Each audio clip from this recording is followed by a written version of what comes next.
David lost his parents early and therefore thought to himself at an early age that you should only rely on yourself in life. The boy was raised by his grandmother, who was a tough woman, but also fair and set in her beliefs. It was most likely that this quality that played a cruel joke on Mrs. Hall, which is why the woman first had to raise her daughter alone and then her grandson also alone. In her usual manner, the grandmother introduced and taught David the basic principles of morality and honesty. Needless to say, Mrs. Hall was strict when raising her grandson, keeping the boy in check and not allowing him any unnecessary liberties. But on the other hand, it did have a positive side to it, since David spent all his free time reading books and self-educating. Unfortunately, Mrs. Hall was an elderly woman and died shortly before David graduated from high school. So by the will of fate, the young man was left an orphan with a very uncertain future. But his grandmother's tough upbringing was not in vain. So instead of breaking down, David, on the contrary, gathered his strength and was ready to face the struggle for his own happiness. Thanks to his perseverance and outstanding mental abilities, the stubborn young man got accepted to a university, which he subsequently graduated from with honors. After graduation, the former student didn't waste time and soon already got a job at a large company, where he quickly showed his best side. David liked his job and doing what he loved. The young man dreamed of a successful career and financial independence. Nonetheless, David never stepped on any toes, always remaining an honest and incorrupt employee. David had natural good looks and was thus very popular with the female half of the office staff. "Oh, Molly, he is so cute. I dream about getting him to go out with me," said yet another woman, unaware that being an honest man with a good upbringing, he wasn't the least bit interested in romantic flings and office romance.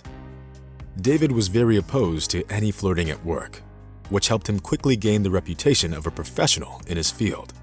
Mr. Davis, the head of the company, was very sympathetic towards the young and promising employee. An experienced businessman immediately saw his entrepreneurial spirit, and treating David like a son soon made him his right hand. William Davis had a daughter, Nicole, whom he adored. Unfortunately, despite her beauty, the girl was rather frivolous, and one could even say a bit crazy. Thanks to her father, Nicole grew up in prosperity and luxury, and that unfortunately couldn't but leave its mark on her. The young woman got into and graduated from a university thanks to the help of her wealthy parents, but it was clear to anyone who knew Nicole's temper that she wasn't the least bit interested in studying or a future job. The girl was crazy about nightclubs, loud parties, and basically anything that gave her the opportunity to have great fun. Mr. Davis rarely managed to find his daughter at home because she spent her days and nights at all kinds of parties. Being busy with all the partying, the young woman didn't even think about starting a family or even having a long-term relationship with anyone. There came a point when Mr. Davis got tired of his daughter's antics, and taking her by the hand, he suggested, "Nicole, don't you think it might be time for you to settle down? What do you see in all those parties? Entitled children who refuse to grow up, just like yourself? Why don't you come to the corporate party with me? You could see what real men are like." At first, Nicole was very skeptical of her father's invitation. But then, when Mr. Davis talked to his daughter about his deputy, David Hall, as an example of a decent man, she involuntarily became interested in this young man. The next day, the long-awaited corporate party took place as promised. Finding themselves in a cozy, relaxed atmosphere, the employees enthusiastically discussed the latest news, drank drinks, and felt very comfortable around each other. Nicole made her entrance in the midst of all the fun, and immediately attracted the attention of the male half of the attendees. David was also among the admirers of the boss's daughter's beauty.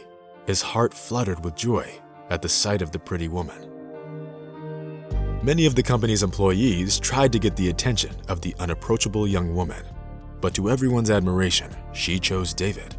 The young woman wasn't only impressed by the pleasant appearance of her father's deputy, but also by his intellect, which made him an interesting companion. Having spent some time chatting, the young people got into a deep conversation, feeling an increasing mutual sympathy. Ironically, this encounter at the corporate party was the starting point in their future relationship. Being used to hanging out with shallow young people, It was very refreshing for Nicole to spend some time with someone who knew a lot about art and could easily quote the classics of world literature. Time flew by. Getting over the shyness of the first dates, Nicole and David began to see each other almost every day. It seemed that a wedding was in their near future, and Mr. Davis was delighted with the possibility of this joyful event. Since David had become very close with the Davis family in recent months, the businessman, being the owner of the house, invited the young man to move in with them. To the surprise of Mr. Davis, his daughter didn't seem to be too happy about it. Sure, she still liked David, but at some point in their relationship, Nicole started taking him for granted, seeing him as someone who wouldn't go anywhere and would just sit back and take the whims of his future wife.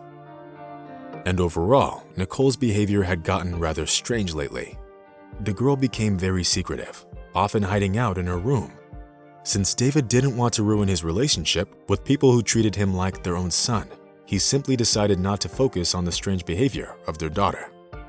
But as the wedding day was getting closer, Nicole paid less and less attention to David, spending her nights at clubs and other entertainment establishments. Of course, David did his best to stay calm and not overreact. But when shortly before the wedding, one of his friends told him that Nicole was spending a lot of time with some unfamiliar guys, he simply ran out of patience. It didn't mean that she was cheating, but David did not want to wait around until it did happen. It all became clear to him: her nighttime absences, the secretive phone calls, the strange coldness in their relationship. Since the date of their wedding was set in advance and it was too late to cancel, David decided to find out the truth once and for all, right at the wedding. The Davis family didn't save any costs when organizing their daughter's magnificent wedding. They even rented a luxury villa on the ocean coast for the ceremony. Lots of people came on the day of the wedding. They invited all of the relatives, most of them on the Davis family side. There were only a couple of David's guests, some relative on his mother's side, whose existence he vaguely remembered. The celebration was in full swing. The waiters were circling the room with trays full of chilled drinks and all kinds of snacks.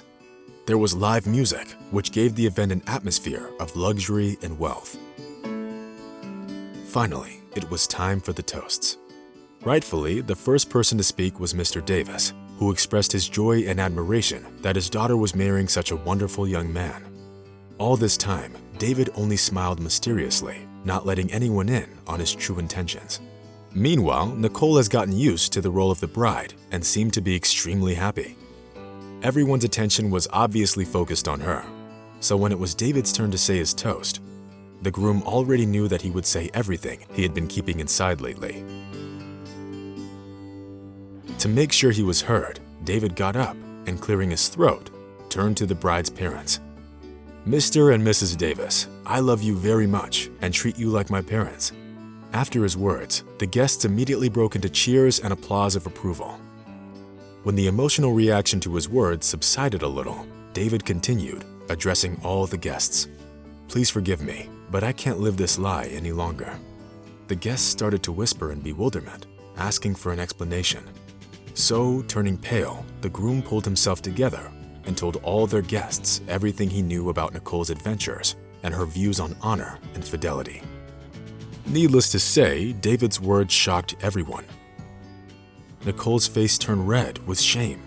The girl was blinking her eyes in confusion, unable to believe that her fiancé would go for such a daring public step.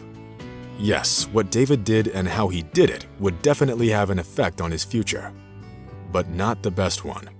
As we all know, there's a downside to every decision we make, and how we react to it will affect our future. David made his choice in favor of truth and honesty, the moral principles of his grandmother instilled in him from childhood. Though reckless, David got the desired freedom from the lies and deceit that entangled him in the past months of his life in the Davis house.